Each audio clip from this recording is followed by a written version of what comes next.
Okay, this is my third lecture on how to evaluate a chess position, and now I want to start talking about king safety.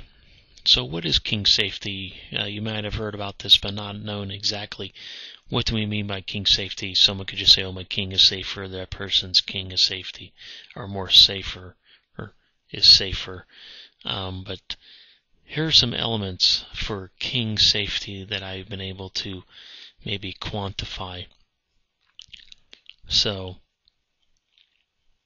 and I use the acronym PLEAD, and it stands for pawn shield lines, open lines, escape squares, attackers, and defenders. So what you want, your king is safer if, or as maybe safe as can be, or you can maybe see in terms of who has a better king safety by looking at these different elements. So pawn shield, how many pawns are around your king, shielding your king? How many open lines are there towards your king? Just not, and you can also include the diagonals.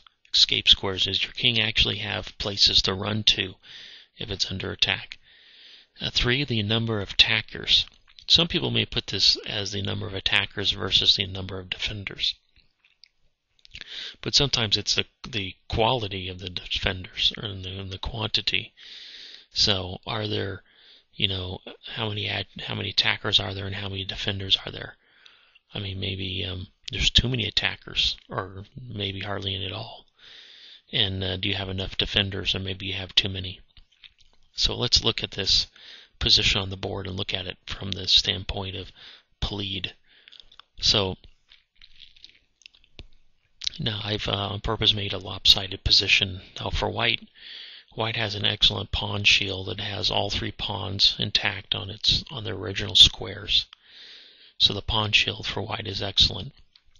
Now black only has 1 pawn protecting it, so this is a problem. So in terms of pawn shield for king safety, it's definitely not as good as white, or its pawn shield is not in the best. And maybe just by the looks of it, you could tell, when you look at a situation, you could easily tell white's king is much safer than black's king. But why? Well, this is the reason I'm going into it. Well, reason number 1 is the pawn shield. White's pawn shield is better than black's pawn shield. Number 2, L stands for open lines. So here's one open line. An open line is an open file or a half open file to the king. So here we can see for black, all 3 of these. Maybe I shouldn't redo this one. So here, maybe I'll just say we have 2 open files, the green lines, to the king. And we have 1 half open file to the king. Where, terms for the white king, there's only really 1 half open file. That's this file right here. So there is a sort of a half open file, even though it's sort of well protected. So in terms of open lines, there's definitely more open line towards the black king versus the white king. There is 1 half open line that could be utilized. Like, for example, maybe black could somehow get the king, the rook and queen on here and take out the knight or something. But if some of the defenders were to disappear, that this definitely half open line could become means of attack. So then escape squares. So for black, obviously the king cannot go to one of these 2 squares, but it can go to one of these 2 squares. So black does have a choice of going to 2 squares where for the white king it only has 1 square. So escape squares, technically black stands 1 square better, but not really big. Number of attackers. And now we can see that the queen is obviously attacking or attacking all the way down actually, and then this bishop here is also attacking. And then theoretically, this rook here could actually get into the fight. Maybe, what white would want to do is to put it here where it could look down right here and cut off the escape squares for the black king. So if white were to do that, put the rook here, then it would be threatening mate in one move. And also would be putting it on the open file, another means of attack. Now, in terms of attackers for black, well, this bishop here is not really doing anything. It's not really attacking the king side. This knight here is one move away from jumping into the attack, but it's not really attacking. This rook is definitely not attacking. The only really attacker, maybe we could say, for the black side is the queen, but it isn't really doing an effective job. So in terms of attackers, not really too many pieces are attacking for black.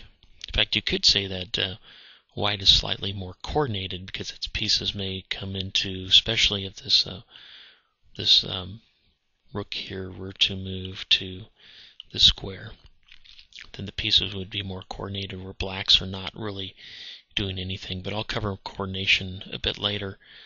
Now, in terms of defenders, well, there isn't really any piece defending over here. Oh, you could say the queen is helping to, for black, is helping to, defend this pawn a little bit, and maybe you could say the knight is sort of helping to defend the square, but there aren't really too many defensive pieces for black. The pieces are sort of away from the king, so its number of defenders is slightly lacking, where white has just a ton of defenders, especially this knight, this bishop, and this rook are all playing a defensive role. In fact, the king, you can almost say the white king is overly defended. That's why I mentioned you can move this rook over, and you wouldn't really think that the white king is any less protected. So here's a clear example of, or an example of king safety. So let me go over a game that I covered earlier, maybe in a bonus lecture, and just show you a real-life example of king safety and why you can see how king safety played a major role in the loss of this game. So this is the game of Sheva versus Teichmann in, I think, 1907. And it was a Joko piano, and I'm going through this quickly to get to the king, where the king safety position was. So here, white has this ideal king safety.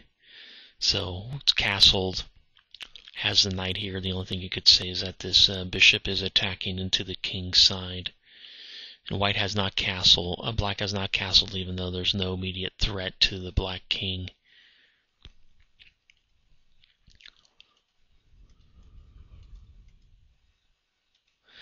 So here, white actually makes a weakening move on for the white's pawn structure to avoid the pin.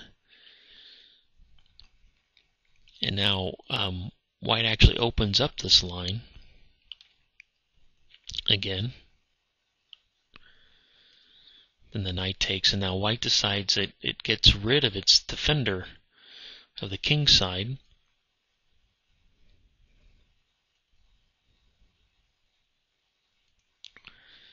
And now maybe I should say, before the key move, is that you can look at the king safety, is that white doesn't really have it has a pawn shield but no real defender. And now you can look to see how, this piece is attacking into the king side, this piece is attacking in the king side, this piece is technically attacking a target in the king side. This piece can easily jump into the attack. So you can see how, while the king may look somewhat safe, it actually is not. It's missing a defender, and it has a target. It's weakened its pawn shield. And now black takes advantage of this by taking the pawn. So effectively what it's doing is that it's going to open up lines and rip apart the pawn shield in front of the king and win the game. So, That piece goes, the queen comes down, and now the pawn shield is completely shattered. King comes back, and now the knight, comes in, and the game is almost over. So that is my lecture on the king's safety. Once again, these elements played: pawn, shield, lines, escape squares, attackers, defenders.